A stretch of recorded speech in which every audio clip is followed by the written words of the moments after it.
Carolina Insider is presented by Wells Fargo, official sponsor of Carolina Athletics.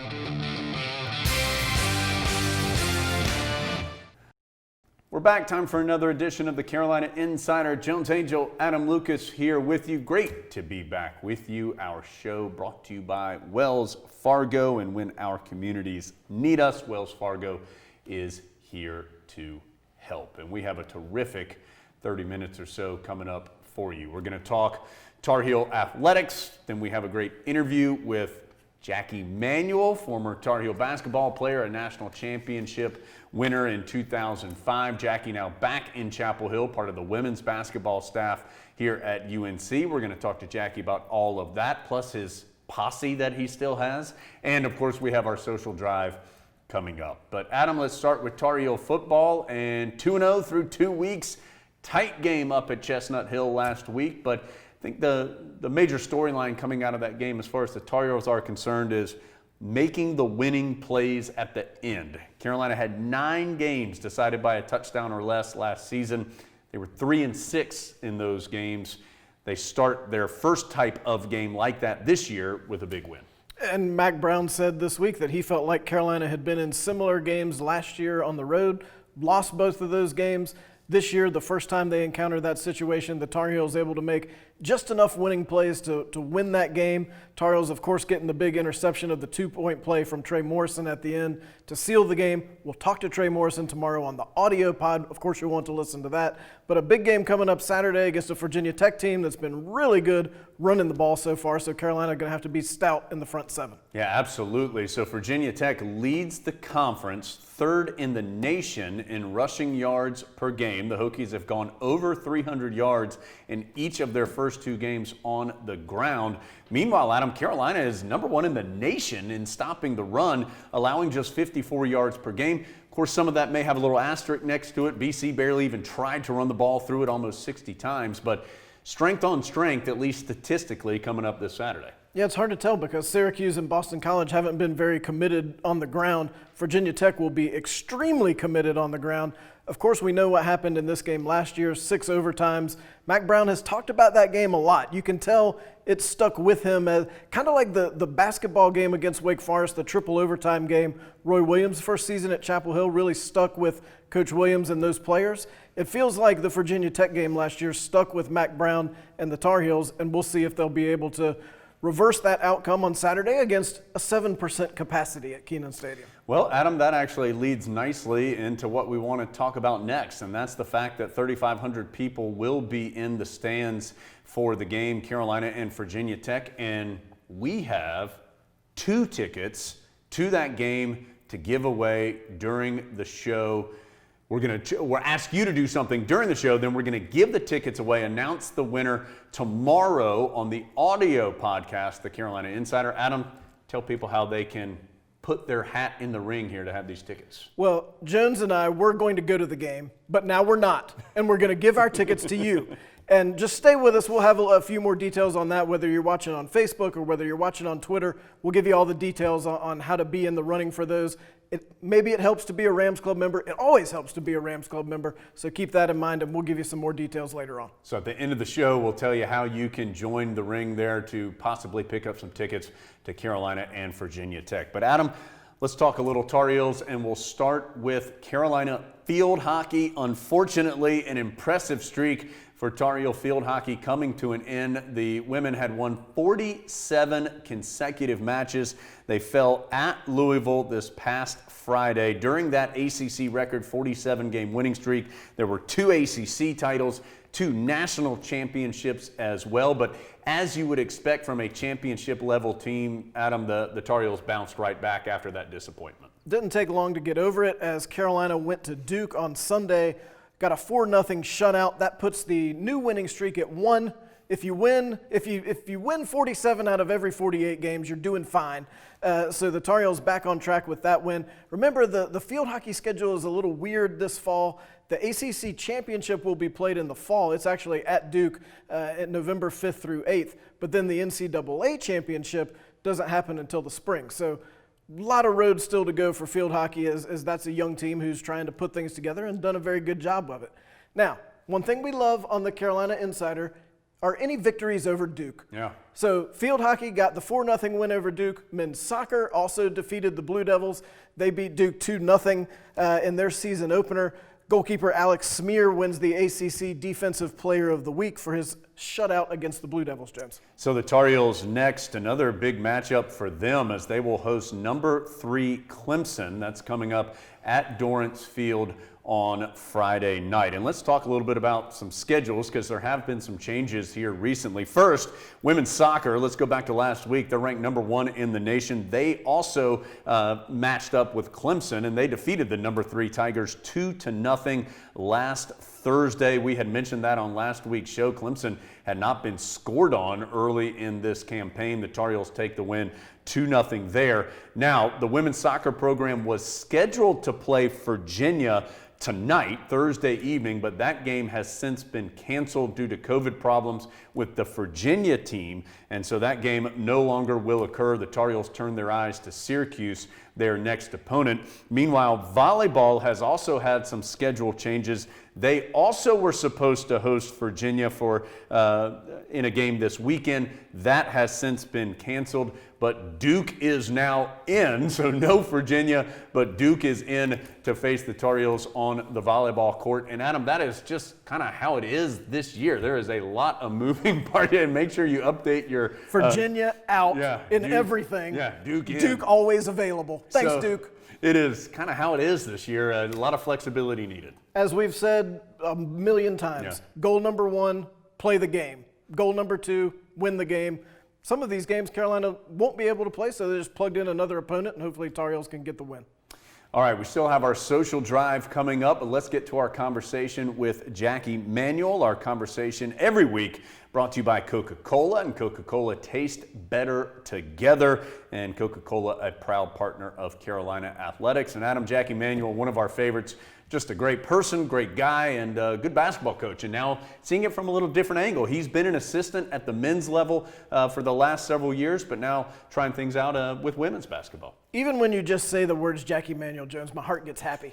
I'm always excited when we get to talk to Jackie. I know you'll like hearing from him as well. And I think women's basketball will benefit from having him around, as will he be able to share some of the staffs that he's been around in addition to Carolina and all his other coaching stops. All right, we had a chance to catch up with Jackie. Let's get to that. Coming out of that interview, we'll be back with our social drive. But here's our talk with former Tar Heel national champion, Jackie Manuel. Look, you're well aware that Jackie Manuel has a posse. Yeah.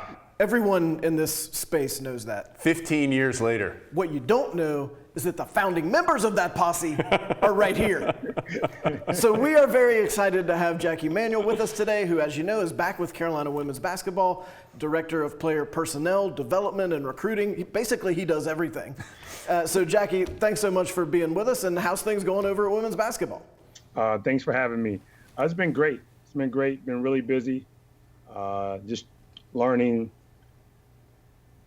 something different every day, and kind of being thrown into the fire. So it's been fantastic.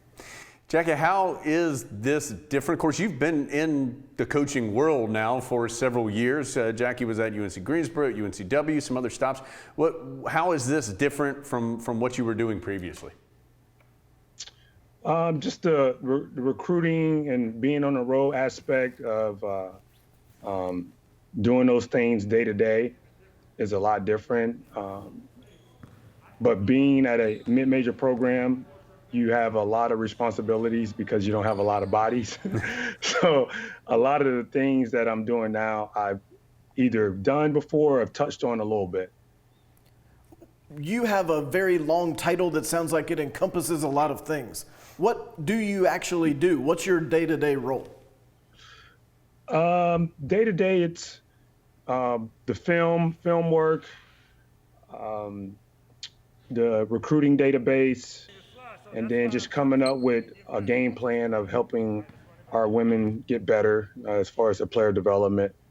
So it's so many things, but it's to me really, and I told Coach Banghart this, is like, I'm here to help any way I can. So there's no limitation to what I can do or whatever you want me to do. I just want to be impactful to this program.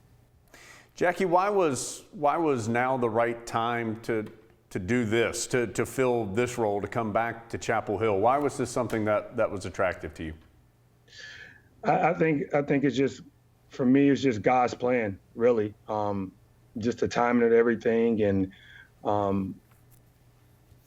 being back at Carolina, obviously, and being part of women's basketball. You know, I've enjoyed watching the game, the women's game, and just the way it's played. To me, it's the way I grew up playing the game of basketball. And so I saw this opportunity here, and I was like, yeah, it all makes sense. It really does. And I did not hesitate to jump on it. And I wanted Coach Banghart to know, like, hey, this is something that I'm really interested in, and not just doing it just to be doing it. You know?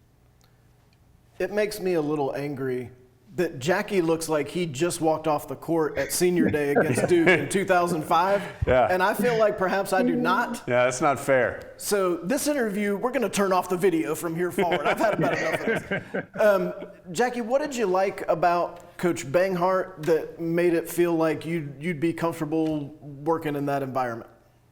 Just great personality, great energy. And you can just feel the connection, feel her spirit, that, you know, she's all about doing the right things and doing it the right way, and just bettering people. And that's the environment that I wanted to be in. And, you know, when I got here, I'm not shocked that everybody on staff is functioning the same way. You know, just really helpful, really doing their part, whatever they can do to make this program the best it can be. Jackie, is there, and I know you're still relatively new to this position, but is there a big difference you've noticed as far as working with women compared to working with men, or does it just not, is it just the game at that point?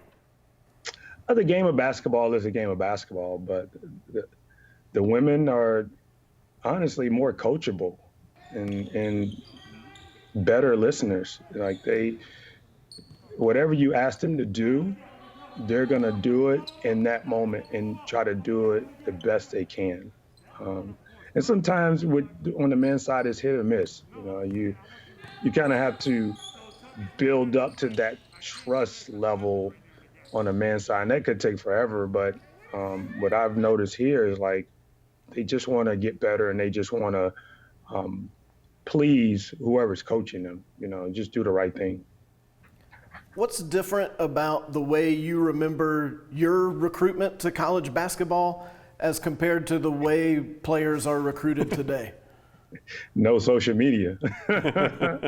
Honestly, I just remember a bunch of phone calls and my dad taking most of them. And then I would talk to a few coaches. But the social media aspect just brings a different dynamic for these kids. And I don't know if it's a great thing or if not, but I know it's part of the recruiting. And for me personally, I have to improve on that aspect. You know, on my coaching side, is being more involved in the social media. For old people, of which there are none at this table. Yeah, there's only one over there on this table. But we see all the tweets and the Instagrams and the whatever else is. Do those really matter? Like to 16 and 17-year-old prospects, it sounds like you're saying it does, but so those make a tangible impact on where they might go to school. Speaking for me, I would say that yes, from a peer standpoint, yes, it matters. Like, I could show my peers who's reaching out to me and who's recruiting me. But me personally, once Carolina came in the picture, I knew that's where I wanted to go. It didn't matter who else was involved, who else came in late. Like, you know, you have an idea where you want to go or what school you're interested in. I think the recruiting part of it, the social media part of it, is more about what you can show to your peers than actually if you really want to go to that school or not. Jackie, we just received breaking news that it was 15 years ago that you guys won the national championship here at Carolina. Is that even possible that it was that long ago? 15 years ago. Doesn't seem like 15 years at all. It does not. But it is really, really surreal to be on campus here and have that go through my mind. Like, wow, 15 years ago, I was walking on this campus, like, I can't believe how fast time flies. Do you recognize anything on the screen? The Carolina Insider Marketing Department would like to get licensing rights to this for Carmichael Arena this season. So just let us know where we need to go to do that. We need to get one with Coach Banghart. We need to add her to it too. Then we can make another one. I remember you told us this on the audio podcast, but do you remember the first time you were walking across campus or in the Smith Center or something, and you saw your face on this shirt and had to wonder, wait a minute, is that me on there? Do I have a posse? Exactly. I was like, is that me? And why is my face on a shirt? Look at how young you look in this picture right here. Look at this, Jackie. Look at my face. I'm like, let's drop a couple pounds on there because I'm not 198 anymore. Well, and it's got like the upside down exclamation mark by the Go Heels. Like, I'm not sure why that's there. Was it in Spanish? Like I'm in a suit. Like, man, just like so many things that you could just poke fun at. How many of these, I've asked you this before, Jackie, but how many of these shirts do you still actually have? Do you have any more in your house? Yeah, good. About 5. Do you have any of them framed? You need a framed edition. I do need a frame. Like my little guy has one too. Nice. So we have about 5 in the house. That I as I go through my drawer, sometimes I'll see them and be like, oh my goodness, what is? Hey, you want to know something interesting? Here's the funny part. I have one of those shirts with Coach McGrath's face on there too. Amazing. It is an amazing shirt. Oh yes. I'll have to show you guys. It's an awesome shirt. All right, before we let you go, Jackie, and we could sit here and just talk about this shirt all day, obviously, but you guys are closing in on the start of your season. What's the feel right now? What are the goals this year for this program? And also, what are some of the challenges you guys are dealing with just with everything that's going on with COVID and the such?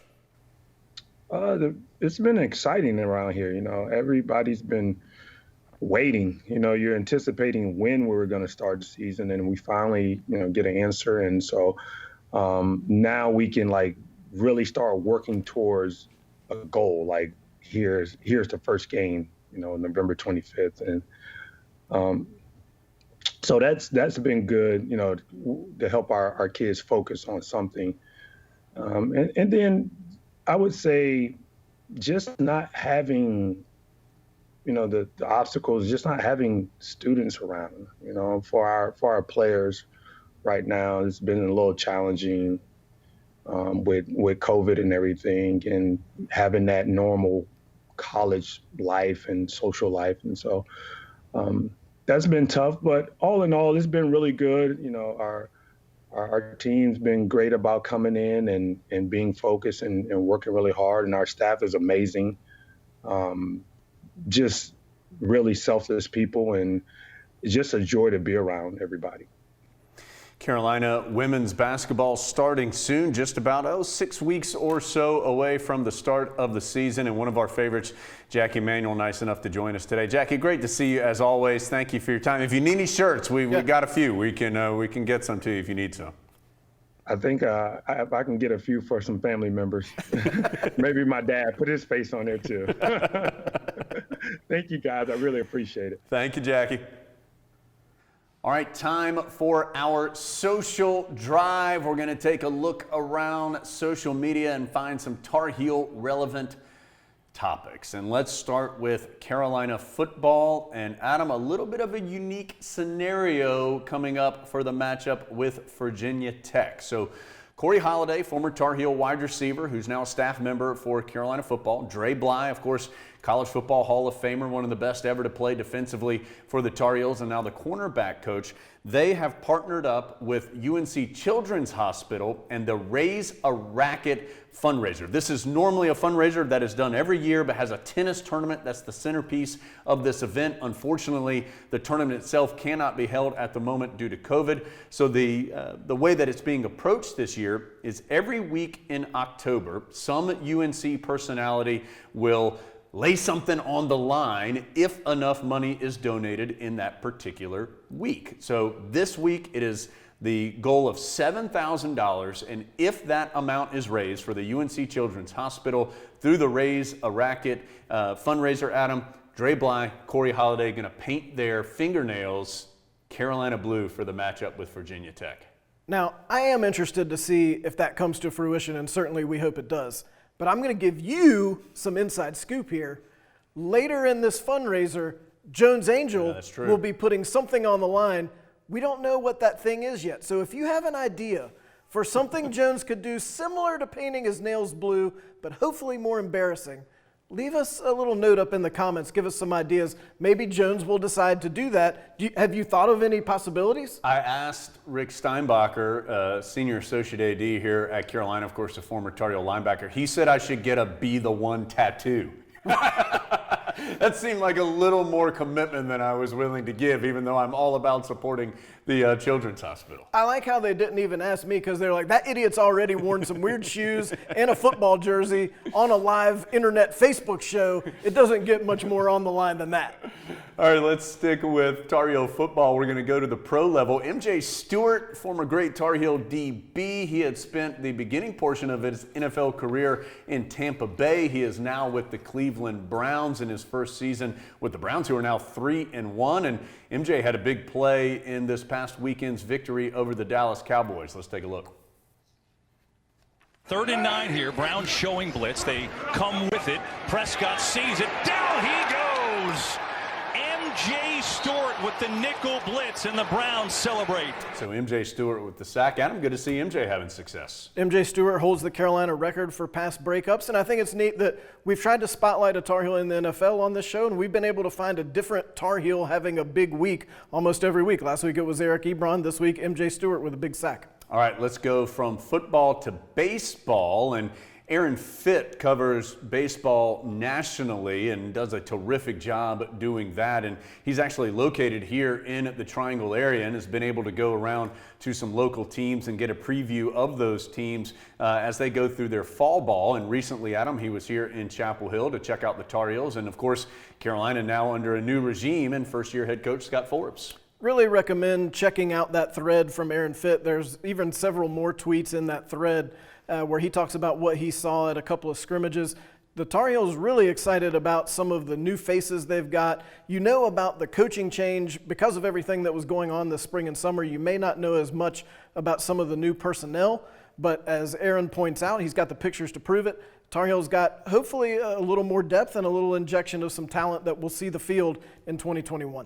All right, off we go. We're going to go across the pond, Adam. Let's start getting international here for our next few stops on the social drive, and we'll start with women's soccer. Neat moment this past week as there was a Tar Heel for Tar Heel substitution. Tobin Heath came in for Alessia Russo. Russo and Tobin Heath now both members of Manchester United. And in fact, Russo in her first match with Man U scored a goal. Let's take a look. Perhaps meaning that she is likely to come on very soon. Alessia Russo does really well there to get the better of Danique Gagde. Can she go one-on-one with the goalkeeper? Can she get the first goal for Manchester United on her debut? Yes, she can. Sliding finish, which gives the goalkeeper no chance. Great for her. Really nice play there, Adam, by Alessia Russo, and good to see her having success. And everything's smarter when you announce it with a British accent. We've been trying to get Jones to do the games that way with a little bit of an English lilt. So far it hasn't happened, but don't rule it out. Tar Heels cleaning up overseas. Haley Carter, one of the best women's tennis players Carolina's ever had, advanced to the round of 16 in doubles at the French Open, nearly made it to the quarterfinals, and along with Luisa Stefani, they're ranked in the top 30 in the world in doubles. So French Open's still going on, and the Tar Heels making an imprint on that tournament. Adam, I feel like this next topic on the social drive really is more up your alley. It is women's basketball, and it involves brand new shoes. I know how much you love them. Let's take a look as the women's basketball team picked up some new kicks. The very good news is that to award, honor, and excite the start of the season, they have all given you a new pair of Jordans.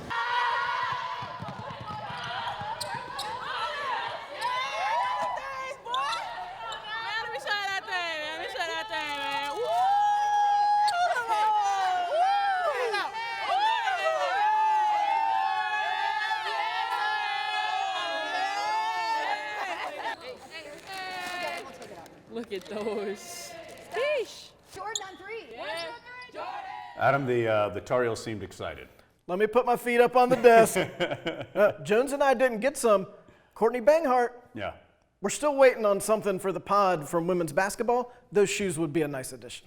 We go from women's basketball to men's basketball, and we'll start with Vince Carter. Of course, Vince recently retired from the NBA after a 2-decade-plus career, and pretty cool stuff for Vince, Adam. He was named or awarded the NBA Sportsmanship Award for this past year. It's the Joe Dumars Trophy is the actual name of the trophy that you receive. That's voted on by his peers. And anytime that happens, of course, it means a little something extra when the guys that you're playing with are the ones who vote for you. By the way, Harrison Barnes was up for that award as well this particular year. And we'll be seeing and hearing a lot more from Vince Carter, which is always a good thing because he just signed a big deal to be an analyst for both college and NBA basketball on ESPN. And very appropriate. We had talked about how Vince Carter was the last Dean Smith coached player in the NBA. Very appropriate for Carter to win the Sportsmanship Award his last year and the last year for a Dean Smith coached player in the NBA. Another Dean Smith coached player who has made a big impact both professionally and here in Chapel Hill, Hubert Davis. Hubert Davis with some family news this week. You might remember his son Elijah, who served as a ball boy for several years at the Smith Center. You probably saw that little kid down there under the basket and thought, well, isn't he cute? His mom thinks he probably still is cute, but maybe not as cute anymore because he's big, and he's committed to go play at Lynchburg. And I thought Hubert Davis had some really good Instagram posts about this, just the words he said you can relate to as both a Carolina fan, but more importantly as a parent. You can tell how Coach Davis feels about Elijah and about his family. Those were some great posts, and certainly, Jones, the best of luck to Elijah at Lynchburg next fall. Absolutely. And Coach Davis and the rest of the Tar Heels, Adam, found out a little bit of information about their upcoming schedule this year. Of course, the Heels were supposed to go to Maui, and unfortunately that could not happen due to COVID, so the Maui Invitational is still occurring, but several thousand miles closer to Chapel Hill, as it will be held in Asheville, North Carolina. And the Tar Heels found out their draw for the Maui Invitational, and UNLV, number one on the docket. Adam, that side of the bracket, Stanford and Alabama, as you can see. And good teams, as always, in this event, Texas, Davidson, Indiana, and Providence filling out the other side. The most unusual thing about this particular event will be the games are played on East Coast time. We're used to when you go to Maui, you play at 10 in the morning.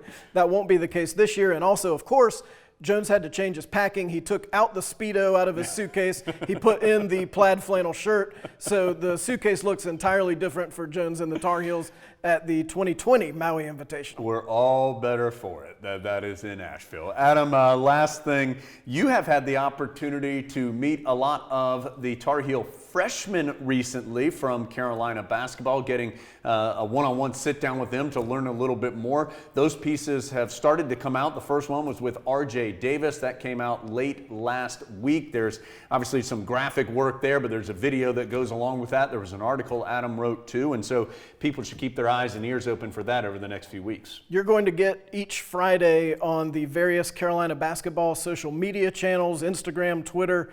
You're going to get some features on a different freshman each week. You'll get a story on GoHeels.com, a feature about a particular freshman. As Jones said, last Friday it was R.J. Davis. Tomorrow it's going to be Walker Kessler. So keep your eye on UNC basketball and Go Heels Twitter and Instagram and on GoHeels.com to learn a little more about Walker. It was really fun getting to talk to him a little bit. I feel like R.J. Davis, very relatable on that graphic, Adam. Something people don't know about him, he loves to sleep. And something that he loves, his family and winning. think we can all agree with all of those things. I'm in for all this. We already like you, RJ Davis, and haven't seen you play 1 minute of basketball yet for the Tar Heels. Adam, we've done it. Another edition of the Carolina Insider. We made it happen. And now you probably want to know, how do I get Jones's personal Carolina Virginia Tech football tickets and sit right next to Jones? You won't really be sitting right next to Jones. But you can win 2 tickets to Saturday's game, 12 noon against the Hokies. Here's how you win. If you're watching on Facebook, share this video, tag 2 friends or 2 enemies, whatever, just 2 people. And then if you're watching on Twitter, you retweet it, and then you tag 2 friends and or enemies and or human beings. And we will announce the winner of the Tar Heel fan who's going to get 2 tickets to the Virginia Tech game tomorrow on Friday's audio Carolina Insider podcast. So if you don't already subscribe to that, we hope you'll subscribe to that, download it. We've got a really fun interview with Trey Morrison, among others. Great way to catch up with the Tar Heels twice weekly, just in your ear, not on your TV screen. So a lot of different ways to win. Hope you'll participate and hope to see you in Kenan Stadium on Saturday. That is a noon kick between Carolina and Virginia Tech, a top 20 matchup. We'll be on the air radio-wise for that one at 11 o'clock. But thanks so much for joining us here today on another edition of the Carolina Insider. See you later, Big Grit.